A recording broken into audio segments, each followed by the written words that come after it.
No sé quién anda en moto por ahí, pero Perdón, Doc, no cerré el micrófono, gracias, disculpe.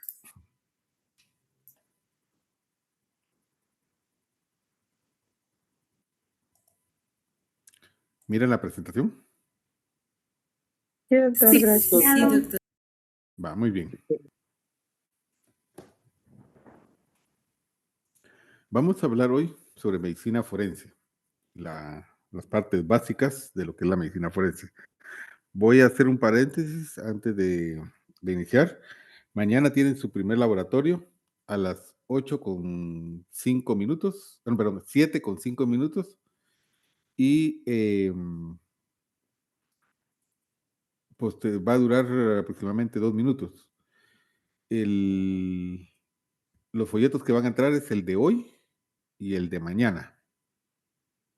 Y quizá por ahí venga alguna pregunta de lo que platiquemos en clases. ¿De acuerdo? Entonces vamos a hablar de medicina forense. Y la medicina forense no es más que un cúmulo de especialidades de la medicina.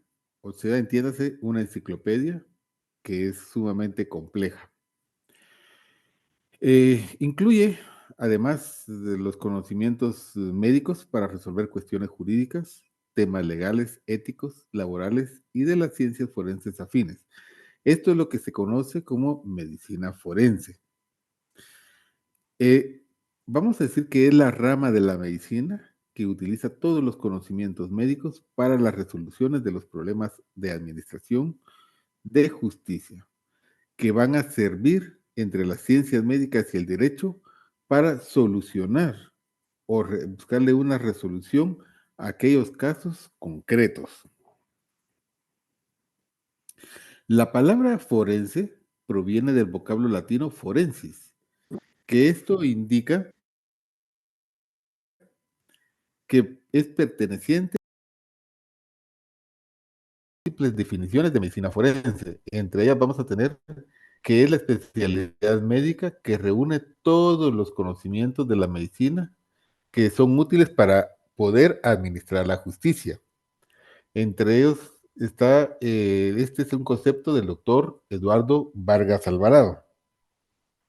Sin embargo, el doctor José Delfín habla que es una especialidad médica y una disciplina universitaria. Póngale atención a esto porque lo vamos a comparar más adelante con Guatemala, que enseña y sistematiza los problemas biológicos que plantea el derecho, o sea, los problemas jurídicos y tratamientos de intoxicaciones clínicas como laborales, ambientales, que estos van a colaborar en el derecho en su redacción de leyes. La medicina forense vamos a encontrar varios sinónimos, entre los que tenemos medicina legal, medicina jurídica, jurisprudencia médica y medicina del derecho.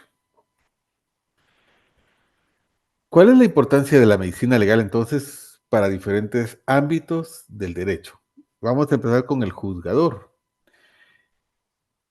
El juzgador va a ver la valoración de los indicios que posteriormente se volverán y se considerarán oportunos en la prueba del debate oral. Estos van a ser aceptados, rechazados o interpretando en una forma de interpretarlos.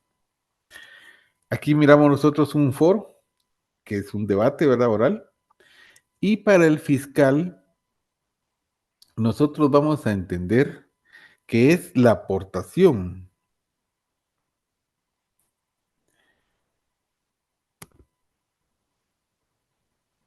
¿Qué es la aportación científica de la prueba que se coloca en una escena del crimen, como un sospechoso, victimario o como víctima? Ahora, nosotros entendemos por abogado al litigante o defensor, que son las dos formas que puede participar el abogado en este caso. Él va a ofrecer un amplio repertorio de pruebas médicas que las puede afirmar o rebatirlas. Va a depender de acuerdo al proceso judicial.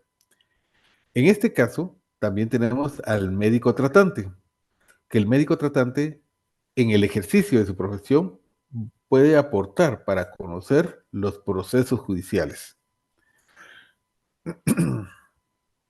Tenemos también el legislador. El legislador va a ser el que va a aprobar las normas congruentes en base a las doctrinas médico-legales. Y la sociedad también entra en esa área, porque la sociedad va a formar parte de la medicina legal en la cual va a analizar las enfermedades que va a afectar a todos los seres humanos que participan o que se encuentran dentro de una sociedad.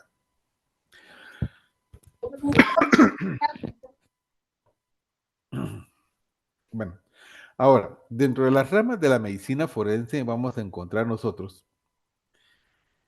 medicina legal, clínica, análisis de las víctimas sobrevivientes, violencia física y sexual, patología forense, análisis de las víctimas que falleció a causa de la violencia física sexual, la psiquiatría y la psicología forense, la odontología forense. La medicina forense va a estar dividida en 4 áreas, o su soporte de la medicina forense va a ser la clínica forense, patología forense, psicología y psiquiatría forense y odontología forense. Clínica médico forense. Vamos a tener en esta área de la medicina forense que se encarga de la evaluación de personas víctimas y hechos violentos. Va a aportar elementos científicos en la investigación del maltrato físico y sexual en aquellas personas adultas y menores de edad, hechos de tránsito, lesiones personales, evaluación del estado de salud de las personas privadas de libertad, determinación de la edad cronológica, también como la evaluación del daño y evaluación de los casos de supuesta mala práctica médica en exámenes toxicológicos. La actividad pericial clínica, entonces, es aquella que se apoya en estudios de laboratorio, como muestras de sangre para ver toxicologías.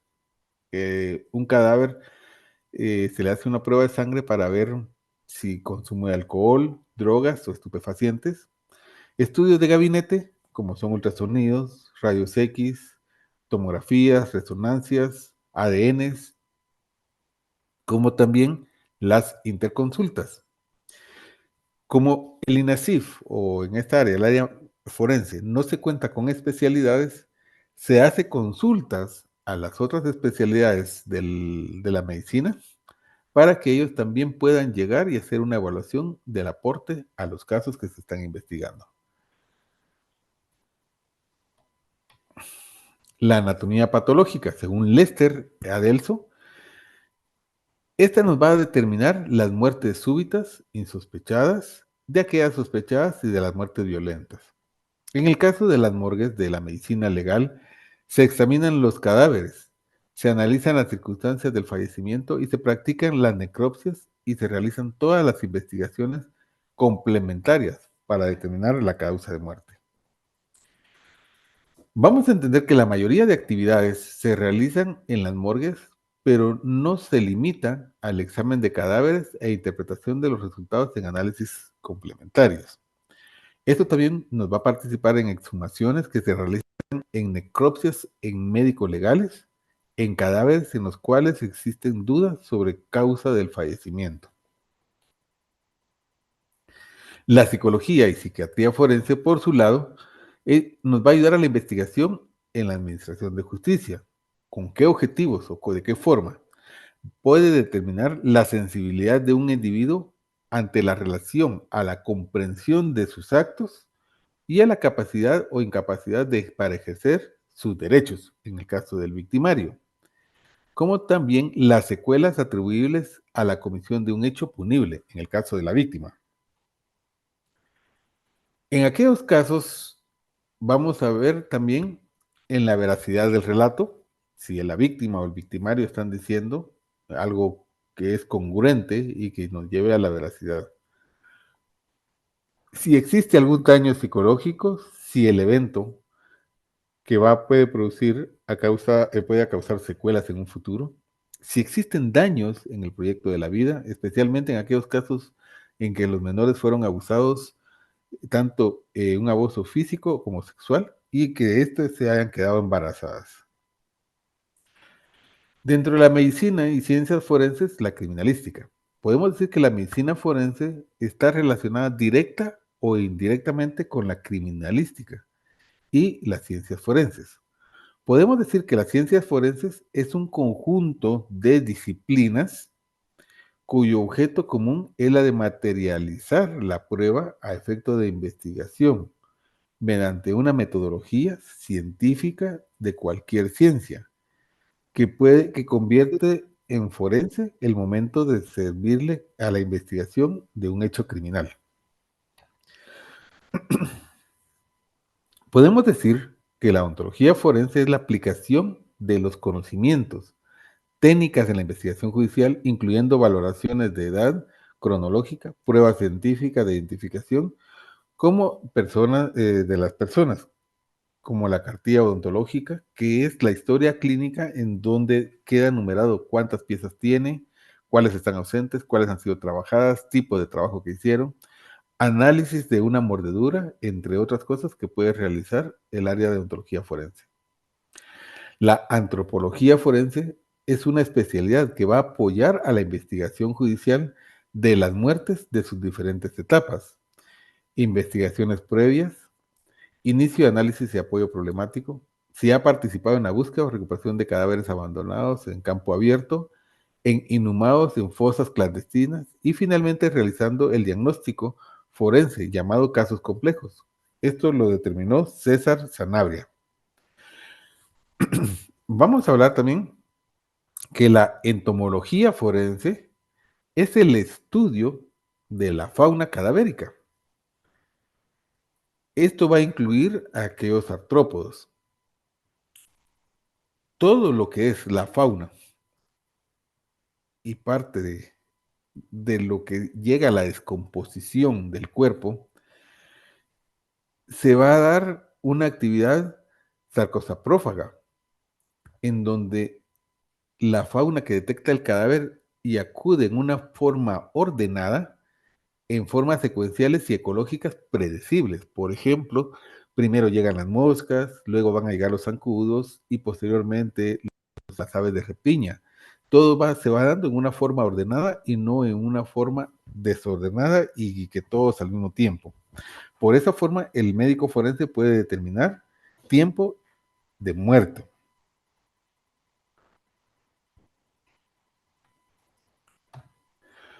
Dentro de las múltiples disciplinas técnico-científicas vamos a encontrar la criminalística del campo, balística forense, documentología, explosivos e incendios, fotografía forense, informática forense y expertaje de vehículos, hechos de tránsito. Vamos a tener también los sistemas de identificación de personas, técnicas forenses de laboratorio, química, física y biológica y genética forense. Entrando a la historia de la medicina forense, podemos decir que en el siglo XIX fue la Escuela de Francia la que inició los estudios médicos legales en personas vivas, como también en necropsias de cadáveres y análisis toxicológico. Pero en el siglo XX, la escuela anglosajona dio grandes avances científicos. En Estados Unidos, en 1942, se creó el posgrado de la universidad, en la Universidad de Louisville, Kentucky, en donde por primera vez se dio el conocimiento de la cirugía y la trauma a lo que le llamaron policía forense.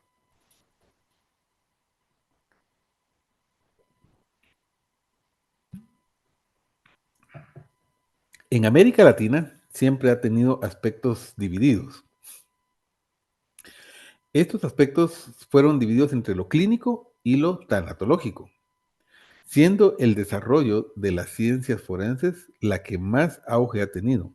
La medicina legal es básicamente el diagnóstico como cualquier rama de la medicina. Son los signos en una persona viva o en un cadáver los que utilizan para tal fin. En este caso, se pueden ver esta imagen se ve un área de equimosis en la cara, todo del lado izquierdo. Más adelante vamos a ver en otra clase cómo se hace.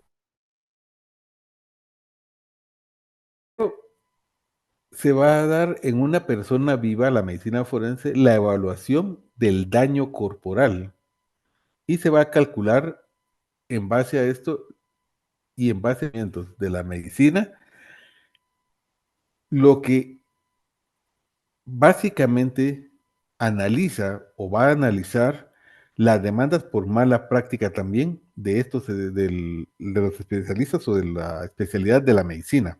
Entonces, si nos damos cuenta que la medicina forense, a pesar de que forma parte de la medicina, también se encarga de hacer las demandas por mala práctica médica.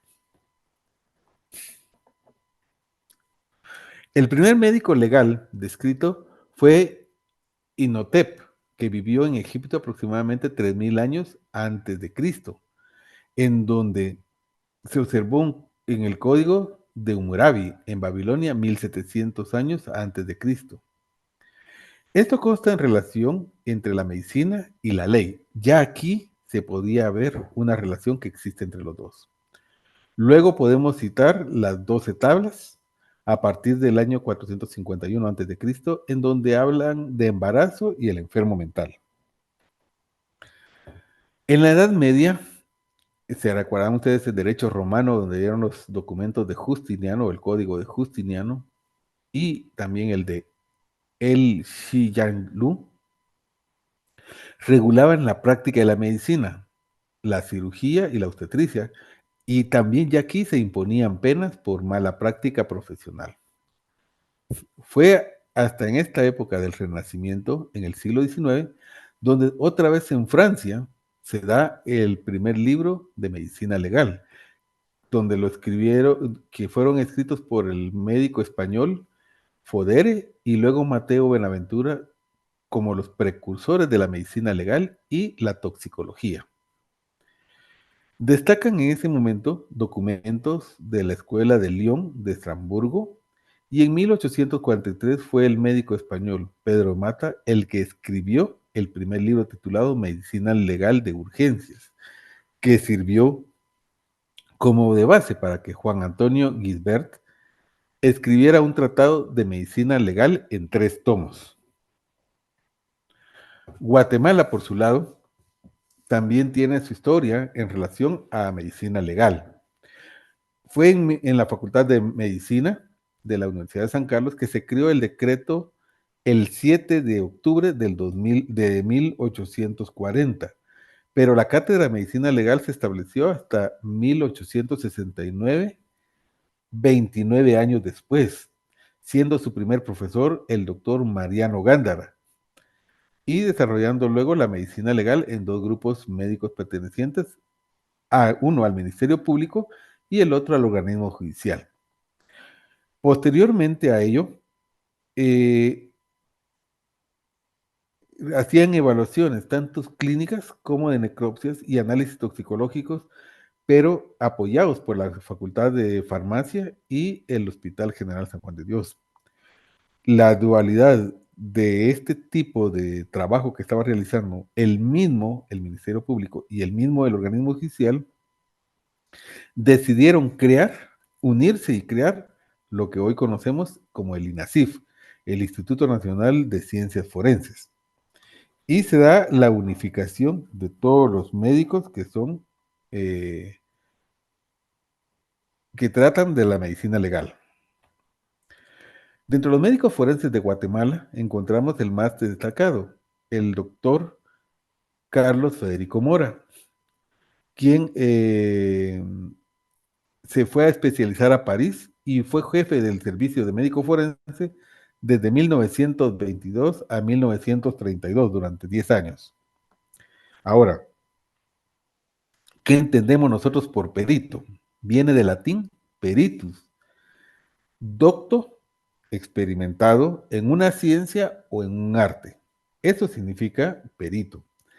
Es la persona que por poseer un conocimiento científico, artístico o práctico es requerido para emitir un dictamen. hechos cuya apreciación no pueden ser llevados a cabo por cualquier persona.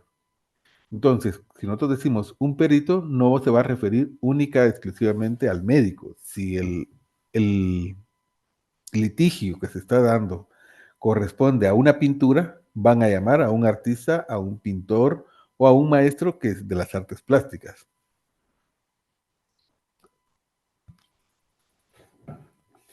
Si es un problema en un edificio que está mal construido, llaman a un perito ingeniero.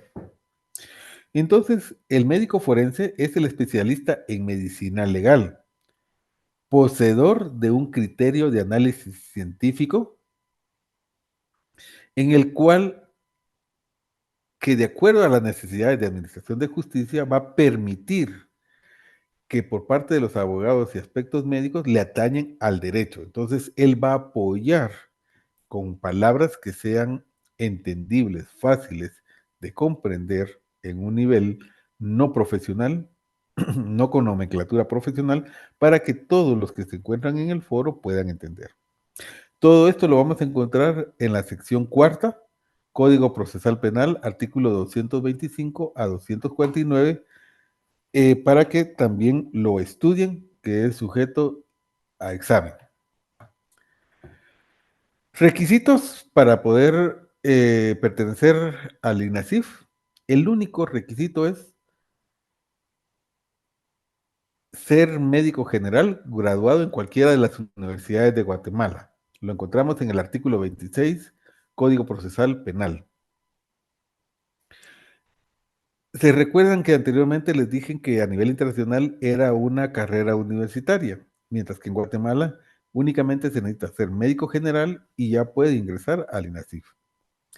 No existe una especialidad en Guatemala porque no hay maestros con esa especialidad para poder seguir educando a otros alumnos.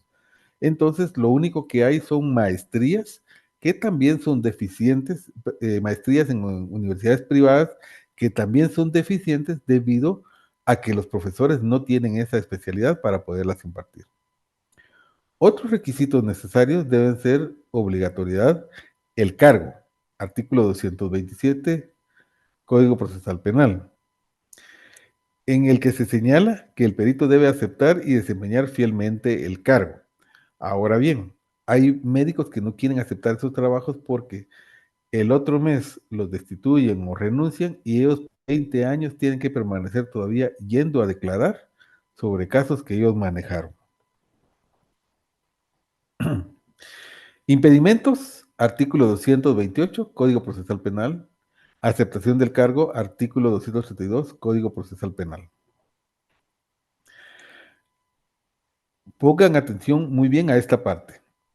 El dictamen pericial es también llamado pericia o expertise, y eso solo se puede realizar a solicitud de una autoridad competente. ¿Quién es la autoridad competente? Un juez. Sirve para que los juristas interpreten los hallazgos médicos de las personas, nada más. Mientras que el certificado médico es un documento de constancia por escrito de los hallazgos encontrados en un examen clínico. No va dirigido a nadie en particular y no tiene un valor jurídico.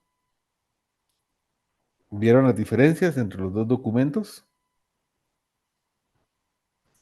Ahora, vamos a mencionarles un poco sobre El hombre de Vitruvio, en donde es un homenaje que le hizo Leonardo da Vinci al arquitecto Marco Vitruvio, que se encontró en el primer siglo de la era romana, en donde demuestra que el hombre es tan perfecto que cabe dentro de un cuadrado y dentro de un círculo, perfectamente. Entonces, viendo a Vitruvio con la explicación que le logra dar Leonardo da Vinci, nos demuestra que la naturaleza es un arte. La ciencia es un arte, la naturaleza es una ciencia. Por lo tanto, si nosotros hacemos estas relaciones y estas analogías, vamos a decir que el derecho le corresponde a la medicina y la medicina le corresponde al derecho. Van a estar entrelazados de información en donde no pueden separarse en ningún momento. No sé si tienen alguna duda, algún comentario que quieran realizar.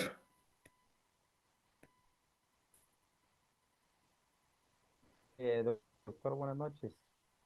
Buenas noches. Gracias. No sé si podría explicar nuevamente lo de el certificado médico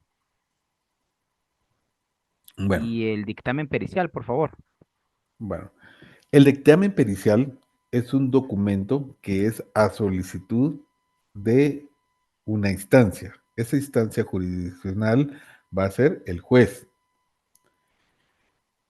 Es hecho por los que tienen esa potestad de demostrar a través de sus escritos y sus investigaciones que realizan, hacer un informe que tiene un valor jurídico.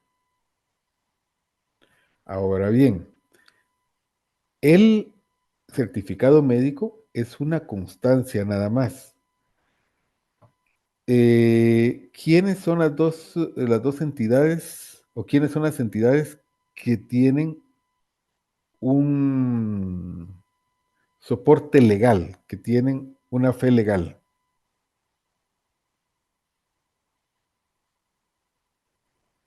¿Quién me puede decir?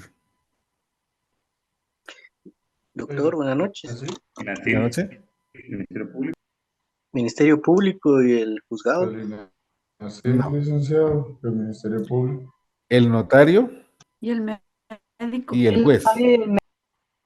No, y el juez. Ah, ok. Son los únicos que están investidos para dar fe de una legalidad de algo. El médico puede dar su informe sobre lo que a él le corresponde. Vamos a hacer este ejercicio. Judith Herrera, usted va a tener mañana una audiencia. Su patrocinado, usted no quiere que mañana llegue su patrocinado a declarar, ¿verdad? Porque no se preparó usted, porque todo está todavía así ambiguo, no se mira claro. Entonces le dice, mire, hágase el enfermo. Vamos a conseguir un certificado médico. Y ciertamente llevan el certificado médico, le hacen la evaluación y usted le dice, honorable juzgador, le traigo esta constancia de que mi patrocinado se encuentra enfermo, por eso no pudo asistir a la audiencia. El juez le recibe a usted el certificado médico, pero en ese momento da la orden para que un médico del INASIF vaya a evaluar a su patrocinado, donde él se encuentra, y le solicita que en 24 o en 48 horas tenga un dictamen de lo acontecido en la evaluación médica. Por lo tanto, si el certificado fue emitido y no estaba enfermo, pues va a tener problemas el abogado El y el abogado y el médico. Y el médico. médico. Y el médico, ¿verdad? Entonces, ¿cómo se llama? El certificado nada más fue un certificado, un documento de constancia. Pero quien le va a dar legalidad a todo esto va a ser el médico del INASIF a través de la orden que le dio el juez. Muy bien.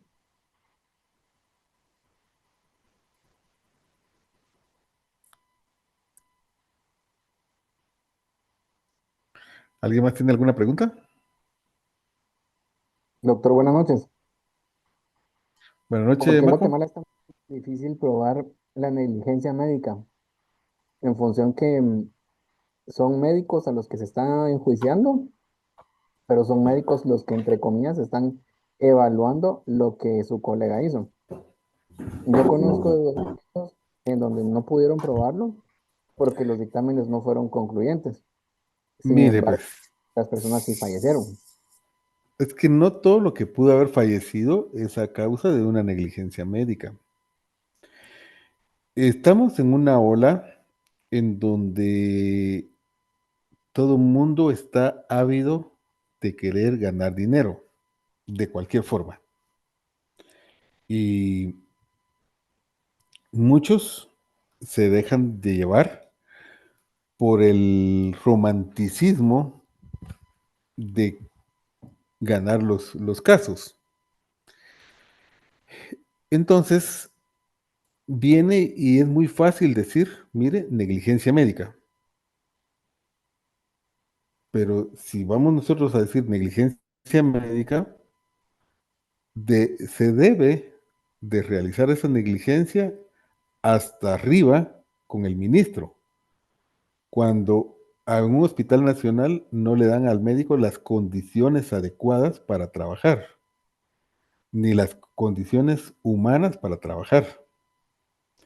Un médico pasa más de 36 horas despierto trabajando. Ya los reflejos después de 24 horas ya no son los mismos. Entonces, usted puede entrar en una negligencia. Pero, ¿cómo le va a usted a demostrar a alguien cuando no se han hecho esos estudios para demostrar que ya cognitivamente ya no estaba en esas condiciones? Entonces, hay muchas personas que están en la emergencia. Mire, a, a su familiar se murió por negligencia médica, póngales una denuncia, demándelo, sáqueles dinero. Y eso se oye mucho en la emergencia. Y nuestra idiosincrasia de nuestra población hace que caigan en esos errores. Ahora bien, le voy a poner el otro asunto de algunos profesionales del derecho. Para que usted pueda acusar a un médico, tiene que manejar usted la nomenclatura médica, como un médico que no se las podía creer nadie. Le voy a poner este caso. Hace un año fue famoso un caso de una negligencia por tráfico de órganos cuando retiraron un tumor de un riñón. El del Ministerio Público dijo que habían sacado el riñón en una hielera de esas de Eagle, algo así creo que dijo, color roja, para venderlo en otro lado y hacer el trasplante. Cuando si usted revisa la técnica del trasplante, un riñón no le va a permanecer vivo ahí para irlo a trasplantar a otro lado. Entonces, a todas luces, usted va a acusar a alguien con esas, poniendo estas, ¿cómo le dijera yo? Estas aseveraciones, definitivamente un caso nunca lo va a ganar, porque va a venir el otro lado y le va a demostrar, mire, aquí traigo literatura de Estados Unidos, de Alemania, de los lugares donde han realizado trasplantes de riñón, y en ningún momento dice que se puede transportar en una bolsa de plástica con hielo, en una hielera,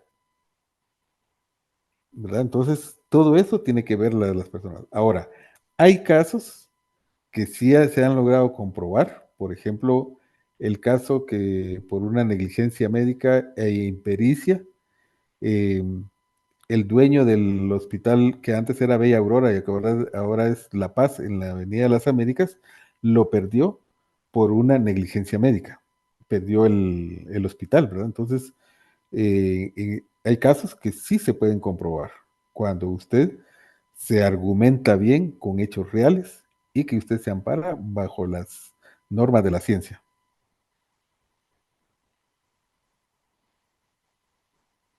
Gracias, doctor. Bueno, creo que es Eder López. Sí, doctor, dos consultillas ahí. Mire, con eso del tema del laboratorio del día de mañana, dijo que va a ser a qué hora, perdón. A las 7:05. 7:05.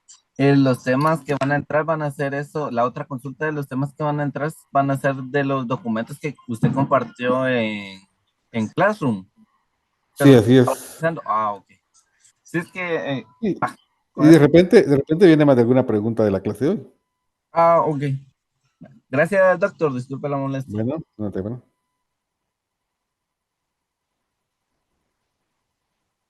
¿Alguien más quiere hacer una pregunta? Licenciado, esta presentación no va a subir a clase. No, no, no. Fíjese que mis presentaciones no las comparto. Ah, gracias, licenciado. Muy bien, no te da pena para servirle. Aló, doctor, buenas noches. Buenas noches. Eh, Solo una consultita, o sea que nosotros mañana primero entramos a Classroom y después entramos aquí, ¿verdad? A la Sí, clase. sí, si ustedes quieren, pueden entrar y se meten a Classroom o entran primero a Classroom y inmediatamente al terminar pasan para acá conmigo. Ah, bueno, gracias, doctor. Bueno, para servirle.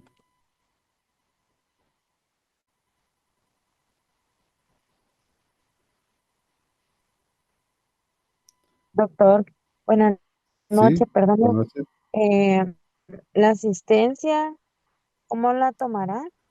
Yo creo que en un momento la van a subir, no sé, Jorge Bolaños. Ah, muchas Es gracias, en el doctor. Ya la subieron, doctor. Ya la Ya la subieron, ¿verdad? pasaron. Está ahí Pero en el chat. En el chat de Sí, acá. solo confirmando, ¿es inicio de medicina forense o medicina forense nada más? Solo pónganle medicina forense, no tenga pena. ¿Será que podrían volver a compartir el link? Es que no sé por qué me salió de la reunión y volví a ingresar. No sé si por eso perdí el chat. Ah, ya. Lo acaba de compartir el Gracias, compañero. gracias, muy amable.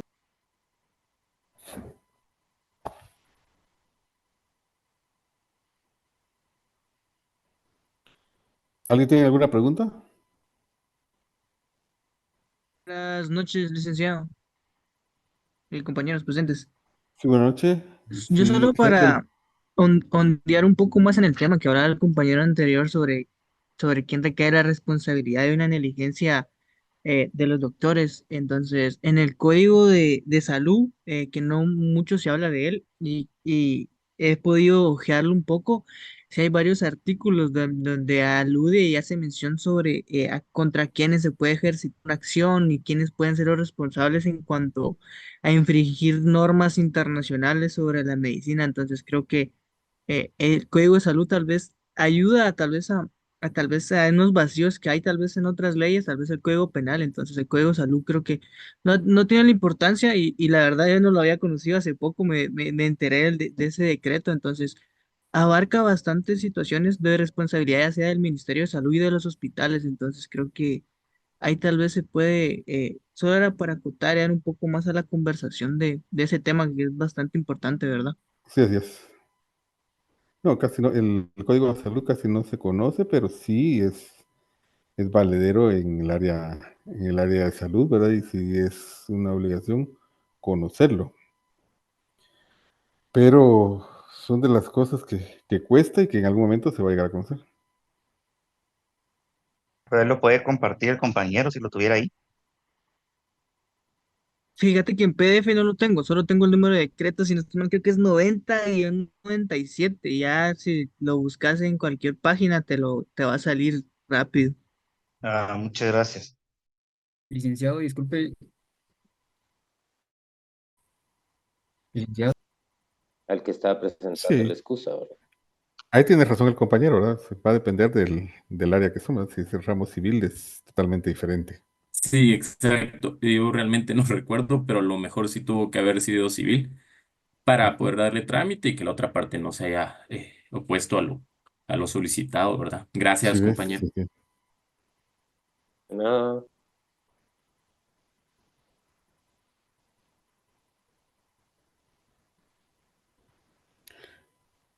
Bueno, compañeros, ya no hay más preguntas. Nos vemos mañana a las 7 de la noche.